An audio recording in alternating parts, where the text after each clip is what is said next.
17-18 जानवरों तो की बचता कि बचत हो जाती है? बचत कोई 3000 डंगर को 5-6 हज़ार रुपया सानू 6,000 बच जाता। बिस्मिल्लाहिर्रहमानिर्रहीम। अस्सलाम वालेकुम नाजरीन, तमाम दोस्त अहबाब को फार्मिंग टिप्स यूट्यूब चैनल में खुशामदीद। दोस्तों, इस वक्त साजिद नदीम साहब के ज़बरदस्त भैंसों के फार्म पर मौजूद हूँ। माशाल्लाह 13 भैंसें हैं, इसके अलावा 4 गाय भी हैं। तो आज की इस वीडियो में साजिद साहब से भैंसों की खरीदारी, अखराजात, बीमारियों के हवाले से एक ज़बरदस्त इंटरव्यू किया जा रहा है। साजिद साहब 22 साल का तजर्बा रखते हैं। ख़ास बात यह है कि ये तकरीबन 20 जानवरों को अकेले संभालते हैं और रोज़ाना का तकरीबन 4-5 हज़ार मुनाफा हासिल कर रहे हैं और इस कारोबार से मुतमिन शख्सियत हैं। तो वीडियो को मुकम्मल लाजमी देखें, इंशाअल्लाह अज़्ज़वजल फ़ायदा ज़रूर होगा। तो चलिए स्टार्ट करते हैं आज का अपना ये इंटरव्यू। अस्सलाम वालेकुम। वालेकुम सलाम। अंकल जी, अपना ते अपने इलाके का तारफ करवा दियो। साडा जिला यहाँ संभड़ियाल ये तहसील है जी ते जिला सियालकोट है। ते तुहाडा नाम की, इसमें ग्रामी की है? साजिद नदीम। माशाल्लाह। नदीम साहब, तुसी केड़े जानवर रखे ने? असा मज्झां ने ते गाइयां भी कतरा ने।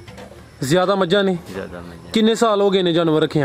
कोई 20-22 साल हो गए। माशाल्लाह। 20-22 साल विच तुहानू फायदा होया या कि नुकसान होया? नहीं, सानू फायदा ही। ठीक है। तुसी मज्झां भी रखियां ने, गावां भी रखियां ने? जी। ए मज्झां किन्नियां ते गावां किन्नियां? साडे को मज्झां है ने करीबन कोई 14 को। माशाल्लाह। ते गावां? गाइयां वैड़ी सने, वैड़ी भी एक जवान है ते 4 वैड़ी गाइयां। कुछ लोग सिर्फ मज्झां या सिर्फ गावां रखदे ने, तुसी मज्झां ते गावां इकट्ठियां रखियां ने, एदा कोई खास फायदा है? फायदा बहुत। की फायदा हुंदा है दोनों जानवर इकट्ठे रखन दा? ਇਹਦੇ कहवे गाई दुध बहुता दिंदी है, दूजी गां दा जात जरा जल्दी पलदा है जी। जबरदस्त है। ਉਹਦੇ ਤੋਂ ਫਿਰ ਗਾਂ ਜਿਹੜੀ ਉਹ ਬਹੁਤਾ ਫਾਇਦਾ ਦੇ ਜਾਂਦੀ ਹੈ। इस तो पहले काफ़ी ज़्यादा वीडियोज़ बनाई ने, लोगों की यह शिकायत होती है कि गां का दुध आसानी नाल सेल नहीं होता। तुहानू यह मुश्किल प्रॉब्लम नहीं पेश होती कि गां का दुध ना सेल होए? नहीं नहीं, कोई नहीं सेल ਹੁੰਦਾ ਹੈ, ਸਾਡਾ ਤੇ ਪਿਆ ਹੋ ਰਿਹਾ। ਤੁਸੀਂ ਮਿਕਸ ਦੁੱਧ ਸੇਲ ਕਰਦੇ ਹੋ ਕਿ ਲਹਿਦਾ? ਨਹੀਂ ਨਹੀਂ, ਮਿਕਸ ਵੀ ਕਰੀਦਾ, ਲਹਿਦਾ ਵੀ 100 ਰੁਪਏ ਦੇ ਦਿੰਦੇ ਆ। ਠੀਕ ਹੈ। ਮੱਝ ਦਾ ਕੀ ਰੇਟ ਹੈ ਤੇ ਗਾਂ ਦਾ ਕੀ ਰੇਟ ਹੈ? ਮੱਝ ਦਾ 20 ਹੈ 100 ਜੀ ਤੇ ਗਾਂ ਦਾ 100 ਰੁਪਏ ਦੇ। ਮਾਸ਼ਾਅੱਲਾ।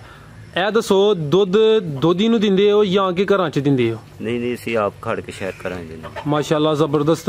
ਇਹ ਮਸ਼ਵਰਾ ਦਵੋ ਕਿ ਅਗਰ ਕੋਈ ਬੰਦਾ ਜਾਨਵਰਾਂ ਦਾ ਕੰਮ ਕਰਦਾ ਹੈ, ਕੁਝ ਲੋਕ ਹੁੰਦੇ ਨੇ ਕਿ ਉਹ ਦੋਧੀ ਨੂੰ ਦੁੱਧ ਚੁਕਾ ਦਿੰਦੇ ਨੇ, ਉਹ ਦੋਧੀ ਰੇਟ ਘੱਟ ਦਿੰਦੇ ਨੇ। ਇੰਨੀ ਮਿਹਨਤ ਕਰਨ ਦੇ ਬਾਵਜੂਦ ਉਹ ਜਿਹੜਾ ਨਾ ਕਿ ਫੀ ਕਿਲੋ 20-30 ਰੁਪਏ ਰੇਟ ਘੱਟ ਲੈਂਦੇ ਨੇ। ਦੁੱਧ ਖੁਦ ਸੇਲ ਕਰਨਾ ਬਿਹਤਰ ਹੈ ਜਾਂ ਕਿ ਦੋਧੀ ਨੂੰ ਦੇਣਾ ਬਿਹਤਰ ਹੈ? नहीं, आप खुद सेल भी करना फायदा है, वरना जेड़ा बंदे जी थोड़े ने वो दोधी नु दे के ते वो भी फायदा है। अच्छा। वो भी फायदा। उन्होंने हुण शहर जाना है, वो आके माल नहीं सामभ सकते हैं। ठीक है। जे वो माल सामभन ते फिर शहर औखा जाया जांदा, वो फिर इत्थे ही दोधी नु दे के ते उन्होंने वो भी फायदा है माल। माशाल्लाह। तुसी 20-22 साल तो काम करदे हो पे, एक अच्छी मझ दी खूबी या पहचान दसो। ਇਹਦੀ ਅੱਛੀ ਪਛਾਣ ਹੈ ਵੇ ਮੱਝ ਦਾ ਜਿਸਾ ਪਤਲਾ ਹੋਣਾ ਚਾਹੀਦਾ ਜੀ। ਇਹਦੀ ਪੂਛ ਪੂਰੀ ਹੋਣੀ ਚਾਹੀਦੀ ਹੈ ਔਰ ਮੱਝ ਵੇਖਿਆ ਸੋਹਣੀ ਹੋਵੇ। ਮੱਝ ਦਾ ਜਿਸਾ ਦੁੱਧ ਵਾਲਾ, ਕਈ ਮਈਆਂ ਨੇ ਸਿੰਘ ਖੁੱਲੇ ਵਾਲੀਆਂ ਹੁੰਦੀਆਂ, ਦੁੱਧੋਂ ਬੜੀਆਂ ਖੁੱਲ੍ਹ ਦਿੰਦੀਆਂ ਨੇ। ਇਹ ਚੀਜ਼ ਆ ਜਿਹੜੀ ਹੌਲੀ ਮੱਝ ਉਹ ਆਪੇ ਹੀ ਪਛਾਣ ਚ ਆ ਜਾਂਦੀ ਹੈ। ਠੀਕ ਹੈ। ਥਾਣ ਕਿਸ ਕਿਸਮ ਦੇ ਹੋਣੇ ਚਾਹੀਦੇ ਨੇ? ਪੁੱਠੀ ਧਾਰ ਦੀ। ਪੁੱਠੀ ਮੁੱਠ ਧਾਰ ਚਾਵਲ। ਮੁੱਠ ਧਾਰ। ਠੀਕ ਹੈ। ਸਿੰਘ ਕੁੰਡੇ ਤੇ ਜਿਹੜਾ ਮਾਸ ਹੈ, चमड़ी है, ये पतली चमड़ी वाली मझ बेहतर है। ठीक है। अजकल मझ वास्ते सब तो अच्छा इलाका केड़ा है? केड़े इलाके दी मझ अच्छी है? साडे इलाके च बूरा जा रहा है ते नीली जा रही है। सियालकोट विच बूरे ते नीली दी जिहड़ी मैम है वो चंगी रहिंदी है। ठीक है। कुछ लोगों को शिकायत होती है कि वह बूरे या बिहाड़ी तो मझ किसी दूसरे इलाके च, दूसरे जिले च लैके जाते हैं, उन्होंने पानी लाग का मसला हो जाता है। पानी लाग का की हल करते हो? ਉਹਦੇ ਅਸੀਂ ਆ ਕੇ ਉਹਨੂੰ ਟੀਕੇ ਲਾਉਂਦੇ ਆ ਫਾਸਤੀ। ਉਹ ਤੋਂ ਬਾਅਦ ਉਹਨੂੰ 5 ਗ੍ਰਾਮ ਦੇ ਟੀਕੇ ਲਾਉਂਦੇ ਆ ਤੇ ਮਈ ਨੂੰ ਫਿਰ ਨਾਲ ਹਰੀਆਂ ਮਿਰਚਾਂ ਗੰਢੇ ਦਿੰਦੇ ਆ ਤੇ ਮਈ 5-6 ਦਿਨਾਂ ਨੂੰ ਸਾਡੀ ਚੂਚ ਰਲ ਜਾਂਦੀ ਹੈ। ਫਿਰ ਨਹੀਂ ਉਹਨੂੰ ਕੁਛ ਹੁੰਦਾ ਪਾਣੀ ਲੱਗਦਾ। ਮੱਝ ਬੰਦਾ ਟੀਕਾ ਨਹੀਂ ਲਾਉਂਦਾ ਉਹਨੂੰ ਮੱਝ ਨੂੰ ਪਾਣੀ ਲੱਗ ਹੋ ਜਾਂਦਾ। ठीक है। फिर मझ ज़ाया हो जाती है? नहीं, तो मेहनत बड़ी ज़ाया भी हो जांदियां ने, कई मेहनत बड़ी करनी पैंदी है, फिर मईयां दे कोर्स पूरा करना पैंदा है। ठीक है। मझ मंडी चों खरीदना बेहतर है या कि किसी अपने वाकफ बंदे पिंडां विचों जाके लेना बेहतर है? नहीं, पिंडां चों जां किसी व्यापारी कोल जिहड़ा डेरा है ਉਹਦੇ ਕੋਲ ਲੈਣਾ ਬਿਹਤਰ ਹੈ। ਮੰਡੀ ਦੇ ਹੀ ਇਹ ਵੇ ਮਈ ਦੀ ਡਾਕਾ ਹੁੰਦਾ, ਉਹਦੇ 'ਚ ਪੇਸ਼ ਨਹੀਂ ਮਸਨ ਉਹ ਚੋ ਕੇ ਕਰੀ ਤਾਂ ਲੈਣੀ ਹੈ। 100 'ਚੋਂ 2 ਮਈਆਂ ਚੰਗੀਆਂ ਨਿਕਲਦੀਆਂ, 2 ਅੱਗੋਂ 100 ਦੂਜੀਆਂ ਭੈੜੀਆਂ ਨਿਕਲ ਆਉਂਦੀਆਂ। ਮੱਝ ਦੀ ਖਰੀਦਦਾਰੀ ਤੋਂ ਪਹਿਲੇ ਕਿੰਨੀ ਦਫਾ ਚੁਆਈ ਕਰ ਲੈਣਾ ਬਿਹਤਰ ਹੈ? ਚੁਆਈ ਦੋਵੇਂ ਟਾਈਮ ਹੋਣੀ ਚਾਹੀਦੀ, ਸਵੇਰ ਤੇ ਸ਼ਾਮ, ਫਿਰ ਮੱਝ ਲਵੋ। ਫਿਰ ਮੱਝ ਅੱਜ ਕੱਲ ਚੰਗੀ ਮੱਝ ਕਿੰਨੇ ਕੁ ਦੀ ਮਿਲ ਜਾਂਦੀ ਹੈ? ਅੱਜ ਕੱਲ੍ਹ ਚੰਗੀ ਮੱਝ ਜਿਹੜੀ ਹੈ 2.5 ਦੀ, ਚੰਗੀ ਮੱਝ ਜਿਹੜੀ ਹੈ 2.5 ਦੀ, ਜਿਹੜੀ ਠੀਕ ਝੋਟੀ ਵੀ ਹੈ ਫਿਰ ਵੀ 2 ਤੱਕ, 2 ਤੋਂ 2.5 ਲੱਖ ਰੁਪਏ ਤੱਕ। ਜਿਹੜੀ ਮੱਝ ਗੱਭਣ ਹੈ ਸੂਣ ਤੋਂ ਕਿੰਨੇ ਮਹੀਨੇ ਪਹਿਲੇ ਉਹਨੂੰ ਛੱਡ ਦੇਣਾ ਚਾਹੀਦਾ, ਯਾਨੀ ਕਿ ਦੁੱਧ ਹਾਸਲ ਕਰਨਾ ਬੰਦ ਕਰ ਦੇਣਾ ਚਾਹੀਦਾ ਹੈ? ਉਹਨੂੰ ਤਕਰੀਬਨ 6 ਮਹੀਨੇ ਤੋਂ ਜਦੋਂ ਮੈਨੂੰ ਹੋਈ ਆ ਨਾ ਉਦੋਂ ਉਹਨੂੰ ਛੱਡ ਦੇਣਾ ਚਾਹੀਦਾ। ਉਸ ਤੋਂ ਬਾਅਦ ਉਹਨੂੰ 4 ਮਹੀਨੇ 5 ਉਹਨੂੰ ਮੈਨੂੰ ਵਕਫਾ ਮਿਲਣਾ ਚਾਹੀਦਾ। 4-5 ਮਹੀਨੇ ਵਕਫਾ ਮਿਲਣਾ ਚਾਹੀਦਾ। ਆਦਾ ਕੋਈ ਫਾਇਦਾ ਹੁੰਦਾ ਹੈ? ਹਾਂ ਫਾਇਦਾ। ਕੀ ਫਾਇਦਾ ਇਹਦਾ? ਇਹਦਾ ਫਾਇਦਾ ਹੈ ਕਿ ਮਈ ਸੌਖੀ ਹੋ ਜਾਂਦੀ ਹੈ, ਦੁੱਧ ਜੋ ਛੱਡ ਦੇਈਦੇ ਆ। ਉਸ ਤੋਂ ਬਾਅਦ ਉਹ ਮਈ ਦੁੱਧ ਅਗਲੇ ਦੁੱਧ ਨਾਲ ਫਿਰ ਦੁੱਧ ਚੰਗਾ ਟੁਰ ਪੈਂਦੀ ਹੈ। ਸੂਣ ਤੋਂ ਬਾਅਦ ਚੰਗਾ ਦੁੱਧ ਦਿੰਦੀ ਹੈ, ਸਿਹਤ ਵੀ ਚੰਗੀ ਹੁੰਦੀ ਹੈ। ਠੀਕ ਹੋ ਗਿਆ। ਇਹ ਜਿਹੜਾ 4-5 ਮਹੀਨੇ ਦਾ ਅਰਸਾ ਹੈ ਉਹ ਸਾਰਾ ਖਰਚਾ ਜਿਹੜਾ ਕਿ ਤੁਸੀਂ ਮੱਝ ਤੇ ਕਰਦੇ ਹੋ ਉਹਦੇ ਕੋਲ ਹਾਸਲ ਕੁਝ ਨਹੀਂ ਹੋਣਾ। ਉਹਨਾਂ ਅੱਗੇ ਦੇ ਜਾਂਦੀ ਹੈ ਮੱਝ, ਸੂ ਕੇ ਉਹਨਾਂ ਆਪਣਾ ਹੱਕ ਦੇ ਜਾਂਦੀ ਹੈ। ਠੀਕ ਹੈ। ਅਗਰ ਇਹ ਕਿਹਾ ਜਾਏ ਕਿ ਉਹ ਜਿਹੜਾ ਮੱਝ ਦਾ ਬੱਚਾ ਹੈ ਪਹਿਲੇ ਸੂਏ ਵਿੱਚ ਉਹਦੇ 4-5 ਮਹੀਨੇ ਦਾ ਖਰਚਾ ਪੂਰਾ ਕਰ ਜਾਂਦਾ ਹੈ? ਕਰ ਜਾਂਦਾ ਹੈ। ਠੀਕ ਹੋ ਗਿਆ। ਜਦੋਂ ਮੱਝ ਸੁੰਦੀ ਹੈ ਉਸ ਤੋਂ ਬਾਅਦ ਉਹਦੀ ਕੋਈ ਖਾਸ ਸੇਵਾ ਕਰਦੇ ਹੋ? ਉਹਦੀ ਸੇਵਾ ਜਦੋਂ ਮਈ 8-9 ਦਿਨਾਂ ਬਾਅਦ ਉਹਨੂੰ ਖਲ ਵੰਡਾ ਸ਼ੁਰੂ ਕਰ ਲੈਂਦੇ। 8-9 ਦਿਨ ਤੱਕ ਅਸੀਂ ਖਲ ਵੰਡਾ ਨਹੀਂ ਪਾਉਂਦੇ, ਮਈ ਫਿਰ ਕੱਚੀ ਢੁਰ ਪਏ ਆ ਤੇ ਫਿਰ ਦੁੱਧ ਬਹਿ ਜਾਂਦੀ ਹੈ। ਅੱਛਾ, 8-9 ਦਿਨ ਸਿੱਧਾ ਨਹੀਂ ਪਾਉਂਦੇ? ਨਹੀਂ, ਪੱਠੇ ਹੀ ਪਾਣੇ ਨੇ। ਉਸ ਤੋਂ ਬਾਅਦ ਖਲ ਵੰਡਾ ਪਾਣਾ? ਖਲ ਵੰਡਾ ਉਸ ਤੋਂ ਬਾਅਦ ਫਿਰ ਮਈ 8 ਤੇ ਲੱਗ ਜਾਂਦੀ ਹੈ। ਐਂ ਕੱਚੀ ਮੱਝ ਨੂੰ ਟੋਰੀਏ ਤੇ ਮਈ ਖਰਾਬ ਹੋ ਜਾਂਦੀ ਹੈ। ਜ਼ਬਰਦਸਤ ਸਰ, ਬੜੀ ਗੁਰ ਦੀ ਗੱਲ ਦਸੀ ਏ। ਇਹ ਦੱਸੋ ਕਿ ਜਿਹੜੀ ਮੱਝ ਗੱਭਣ ਹੁੰਦੀ ਏ ਉਹਦੀ ਕੋਈ ਇਹਤਿਆਤ ਵੀ ਹੁੰਦੀ ਏ ਕਿ ਉੱਚੀ ਨੀਵੀਂ ਜਗ੍ਹਾ ਨਾ ਹੋਏ? ਇਸ ਤੋਂ ਇਲਾਵਾ ਹੋਰ ਕਿਹੜੀ ਕਿਹੜੀ ਇਹਤਿਆਤ ਹੈ? ਨਹੀਂ, ਉਹ ਕੋਈ ਏਡੀ ਗੱਲ ਨਹੀਂ ਹੈ। ਹੁਣ ਸਾਡੀਆਂ ਤੇ ਅਸੀਂ ਨਹਿਰੇ ਵਾੜਦੇ ਆ, ਨਹਿਰ ਉਤਰਦੀਆਂ ਨੇ ਚੜ੍ਹਦੀਆਂ ਨੇ, ਕੋਈ ਏਡੀ ਵੱਡੀ ਨਹੀਂ। ਇਹ ਤਾਂ ਮੁਕੱਦਰ ਆਪਣੇ ਹੁੰਦੇ ਨੇ, ਮਈ ਸੈੱਟ ਰਹਿੰਦੀਆਂ। ਨਹੀਂ, ਅਗਰ ਅੱਲਾ ਨਾ ਕਰੇ ਕਿ ਮੱਝ ਉੱਚੀ ਨੀਵੀਂ ਜਗ੍ਹਾ ਹੁੰਦੀ ਏ, ਉਹ ਜਿਹੜਾ ਬੱਚਾ ਹੈ ਉਹ ਉਲਟਾ ਹੋਈਏ, ਸਿੱਧਾ ਪੁੱਠਾ ਹੋਈਏ ਤੇ ਉਹ ਨੁਕਸਾਨ ਹੋਣ ਦੇ ਚਾਂਸ ਨਹੀਂ ਹੁੰਦੇ? ਹੁੰਦੇ ਨੇ। ਇਹਤਿਆਤ ਕਰ ਲੈਣਾ ਬਿਹਤਰ ਨਹੀਂ ਫਿਰ? ਬਿਹਤਰ ਹੈ। ਠੀਕ ਹੈ। ਇਹ ਤੇ ਇਹਤਿਆਤ ਹੋ ਗਈ ਨਾ, ਉੱਚੀ ਨੀਵੀਂ ਜਗ੍ਹਾ ਨਹੀਂ ਕਰਨਾ। ਇਸ ਤੋਂ ਇਲਾਵਾ ਹੋਰ ਕਿਹੜੀ ਇਹਤਿਆਤ ਹੈ? ਹੋਰ ਇਹਦੇ ਮਈ ਨੂੰ ਪਾਣੀ ਟਾਈਮ ਨਾਲ ਮਿਲ ਜੇ ਜੀ, ਸੂਣ ਵਾਲੀ ਮਈ ਨੂੰ ਗਰਮੀ ਤੋਂ ਬਚਾਇਆ ਜਾਏ ਤਾਂ ਫਿਰ ਮਈ ਸੈੱਟ ਰਹਿੰਦੀ ਹੈ। ਅਗਰ ਸਰਦੀ ਦਾ ਮੌਸਮ ਹੋਏ ਫਿਰ ਸਰਦੀ ਤੋਂ ਬਚਾਓ? ਦੇ ਸਰਦੀ ਤੋਂ ਅੰਦਰ ਹੀ ਵਜਣੀ ਹੋ ਜੀ, ਕੋਈ ਏਡੀ ਮਹਿਸੂਸ ਨਹੀਂ ਹੁੰਦੀ। ਬਹੁਤੀ ਗਰਮੀ ਚ ਆ ਕੇ ਮਈ ਨੂੰ ਨੁਕਸ ਹੁੰਦਾ। ਮਈ ਗਰਮੀ ਮਨਾ ਗਈ, ਉਹ ਪਿੱਛੇ ਦਾ ਡਰ ਹੈ ਉਹਦਾ ਹੋਰ ਨੁਕਸ ਹੈ, ਉਹ ਫਿਰ ਮਈ ਬਹੁਤ ਨੁਕਸਾਨ ਆ ਜਾਂਦਾ। ਅੱਛਾ, ਇਹ ਦੱਸੋ ਕਿ ਕਿਹੜੇ ਮੌਸਮ ਦਾ ਸੂਆ ਬਿਹਤਰ ਹੈ, ਕਿਹੜੇ ਮਹੀਨੇ ਦਾ ਸੂਆ ਬਿਹਤਰ ਹੈ? ਮਹੀਨੇ ਹੁਣ ਭਾਜੀ ਬੰਦੇ ਆਪੇ ਹੀ ਸਾਰਿਆ ਕੁਝ ਚਿਹਰੇ ਮਹੀਨੇ ਵੀ ਸੂਬੇ ਮਈ ਨੂੰ ਸੈੱਟ ਕਰ ਲੈਂਦੇ ਨੇ। ਔਰ ਮਈ ਜਿਹੜੀ ਸਟਾਲਿਆਂ 'ਚ ਸੂਬੇ ਆ ਜਾ ਕੇ ਉਹ ਤਾਂ ਮਈ ਉਂਝ ਹੀ ਬਹੁਤ ਟੁੱਟ ਜਾਂਦੀ ਹੈ ਸਟਾਲਿਆਂ 'ਚ। ਉਹ ਮਈ ਠੀਕ ਰਹਿੰਦੀ ਹੈ? ਠੀਕ ਰਹਿੰਦੀ ਹੈ। ਸਟਾਲਿਆਂ ਦਾ ਮੌਸਮ ਕਿਹੜਾ, ਚੌਥਾ ਪੰਜਵਾਂ ਮਹੀਨਾ ਹੈ? ਚੌਥਾ ਪੰਜਵਾਂ। ਉਹ ਮੌਸਮ ਠੀਕ ਹੁੰਦਾ ਹੈ? ਉਹ ਠੀਕ ਹੁੰਦਾ। ਠੀਕ ਹੋ ਗਿਆ। ਅਗਰ ਕੋਈ ਮੱਝ ਜਾਂ ਗਾਂ ਸਨਵਰ ਦੀ ਨਹੀਂ, ਯਾਨੀ ਸੂਣ ਦੇ ਕਾਬਲ ਨਹੀਂ ਬਣਦੀ ਤੇ ਹੀਟ ਵਿੱਚ ਨਹੀਂ ਹੁੰਦੀ, ਉਹਦਾ ਕੋਈ ਦੇਸੀ ਇਲਾਜ ਕਰਦੇ ਹੋ? ਉਹਦਾ ਦੇਸੀ ਇਲਾਜ ਹੀ ਅਸੀਂ ਉਹਨੂੰ ਗੰਡੇ ਲੂਣ ਦਿੰਨੇ ਆ ਤੇ ਮਈ ਡੰਗਰ ਗਾਈ ਸੈੱਟ ਹੋ ਜਾਂਦੀ ਹੈ। ਕਿੰਨੇ ਗੰਡੇ ਤੇ ਕਿੰਨੇ ਲੂਣ?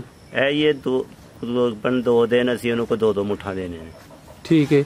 ਲੂਣ ਕਿਹੜਾ ਲੈਣਾ ਹੈ? ਲੂਣ ਚਿੱਟਾ ਲੈਣਾ ਹੈ। ਪੀਸਿਆ ਕਿ ਟੇਲੇ ਵਾਲਾ? ਨਹੀਂ, ਪੀਸਿਆ। ਕਿੰਨਾ ਲੂਣ ਤੇ ਕਿੰਨੇ ਗੰਡੇ ਲੈਣੇ ਨੇ? ਮੁੱਠ ਲੂਣ ਦੀ ਪਾ ਲਈ ਦੀ, 2 ਮੁੱਠਾਂ ਗੰਡੇ ਪਾ ਕੇ ਮਿਕਸ ਕਰਕੇ ਮੈਨੂੰ ਦੇ ਦਿਓ। ਕਿੰਨੇ ਦਿਨ ਦੇਣਾ ਹੈ? 2 ਦਿਨ ਤੇ 3 ਦਿਨ ਦੇ ਦਿਓ ਬਸ, ਮੈਂ ਆਪਣੇ ਵੇਖ ਜਾਈਏਗੀ। ਠੀਕ ਹੋ ਗਿਆ। ਅੱਛਾ ਸਰ, ਇਹ ਦੱਸਿਓ ਤੁਸੀਂ ਆਪਣੇ ਜਾਨਵਰਾਂ ਨੂੰ ਰੋਜ਼ਾਨਾ ਕੀ ਖਿਲਾਉਂਦੇ ਪਿਲਾਉਂਦੇ ਹੋ? ਸਵੇਰ ਤੋਂ ਲੈ ਕੇ ਸ਼ਾਮ ਤੱਕ ਦੀ ਰੂਟੀਨ ਦੱਸੋ। ਚਵਾਈ ਕਿਸ ਟਾਈਮ ਕਰਦੇ ਹੋ ਉਹ ਵੀ ਦੱਸਣਾ ਹੈ। ਸਵੇਰ ਸਾਡੀ ਚਵਾਈ 4 ਵਜੇ ਸ਼ੁਰੂ ਹੋ ਜਾਂਦੀ ਹੈ। ਠੀਕ ਹੈ। ਤੇ ਪੱਠੇ ਇਸ ਤੋਂ ਬਾਅਦ ਪਾਉਂਦੇ ਹੋ?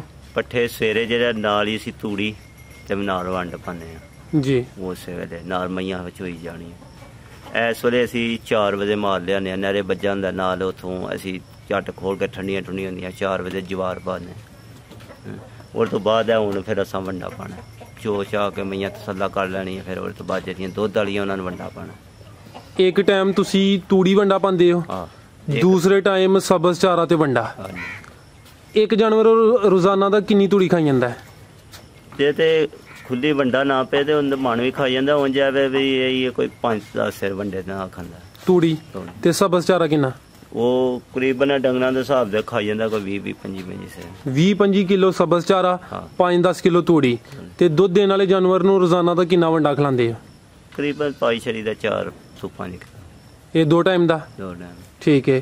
ਤੇ ਸਬਜ਼ ਚਾਰਾ ਤੁਹਾਡਾ ਆਪਣਾ ਘਰ ਦਾ ਕੀ ਬਾਜ਼ਾਰੋਂ ਖਰੀਦਦੇ? ਇਸ ਟਾਈਮ ਹੁਣ ਅਸੀਂ ਬਾਜ਼ਾਰੋਂ ਲੈ ਬਾਜ਼ਾਰੋਂ? ਹਾਂ ਮੁੱਲ ਕਿਸ ਹਿਸਾਬ ਨਾਲ ਲੈਂਦੇ ਹੋ? ਅਸੀਂ ਪਹਿਲੀ ਲਈ ਹੈ 5000 ਤੋਂ ਕਨਾਲ ਦੇ ਸਾਥ। 5000 ਤੋਂ ਕਨਾਲ? ਠੀਕ ਹੋ ਗਿਆ। ਰੋਜ਼ਾਨਾ ਦਾ ਇੱਕ ਜਾਨਵਰ ਤੇ ਕਿੰਨਾ ਖਰਚਾ ਆ ਜਾਂਦਾ ਹੈ? ਖਰਚਾ ਉਂਝ ਸਾਨੂੰ ਦੱਸਦਾ ਨਹੀਂ, ਤੇ ਉਂਝ ਖਰਚੇ ਦੇ ਹਿਸਾਬ ਲਾਈਏ ਤੇ ਡੰਗਰ ਖਾਈ ਜਾਂਦਾ ਕੋਈ 300-400 ਡੰਗਰਾਂ ਦੇ ਹਿਸਾਬ ਤੇ ਸਾਡਾ ਜਿਹੜਾ ਉਸ ਹਿਸਾਬ ਦਾ ਇਕੱਠਾ ਹੈ। ਇਸ ਟਾਈਮ ਕਿੰਨੇ ਜਾਨਵਰ ਦੁੱਧ ਦੇ ਰਹੇ ਨੇ? ਦੁੱਧ ਦੇ ਰਹੇ 8। ਇਹ ਕਿੰਨੀਆਂ ਗਾਵਾਂ ਤੇ ਕਿੰਨੀਆਂ ਮੱਝਾਂ? 2 ਗਾਈਆਂ ਤੇ 7 ਮਈਆਂ। ਇਹ 9 ਹੋ ਗਏ ਕਿ 8? 9 ਹੋ ਗਏ। 9 ਜਾਨਵਰਾਂ ਦਾ ਰੋਜ਼ਾਨਾ ਦਾ ਕਿੰਨਾ ਦੁੱਧ ਹੋ ਜਾਂਦਾ ਹੈ? ਮਨ ਟਾਈਮ ਦਾ ਬਣਾਣੇ, ਹੁਣ ਗਰਮੀ ਉਹਨਾਂ ਘਟੇ ਨੇ। ਇਹ ਇੱਕ ਟਾਈਮ ਦਾ ਮਣ? ਮਨ ਯਾਨੀ ਕਿ ਰੋਜ਼ਾਨਾ ਦਾ 80 ਕਿਲੋ 2 ਮਣ। ਮਾਸ਼ਾਅੱਲਾ ਐਵਰੇਜ ਗਰਮੀ ਦੇ ਬਾਵਜੂਦ ਠੀਕ ਹੈ। ਅੱਛਾ ਮਾਸ਼ਾਅੱਲਾ ਤੁਹਾਡੇ ਕੋਲ ਸਰ 15-16 ਜਾਨਵਰ ਨੇ, ਮੱਝਾਂ ਵੀ ਨੇ ਤੇ ਗਾਵਾਂ ਵੀ ਨੇ। ਤੁਸੀਂ ਦੱਸਿਆ ਰੋਜ਼ਾਨਾ ਦਾ ਇੱਕ ਜਾਨਵਰ ਤੇ 300-400 ਖਰਚਾ ਆ ਜਾਂਦਾ ਹੈ।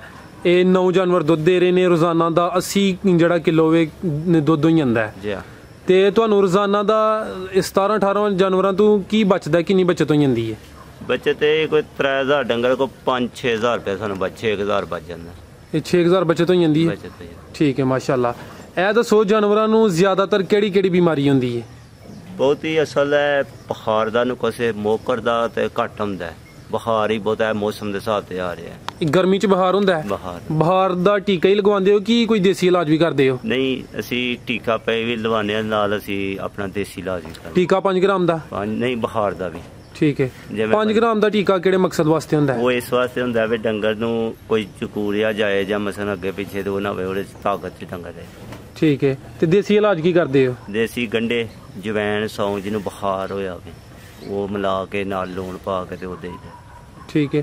ਇਹ ਦੱਸੋ ਆਮ ਰੂਟੀਨ ਵਿੱਚ ਜਾਨਵਰਾਂ ਨੂੰ ਕੋਈ ਮਸਾਲਾ, ਮਿਰਚ ਦਿੰਦੇ ਹੋ? ਜੀ ਹਾਂ।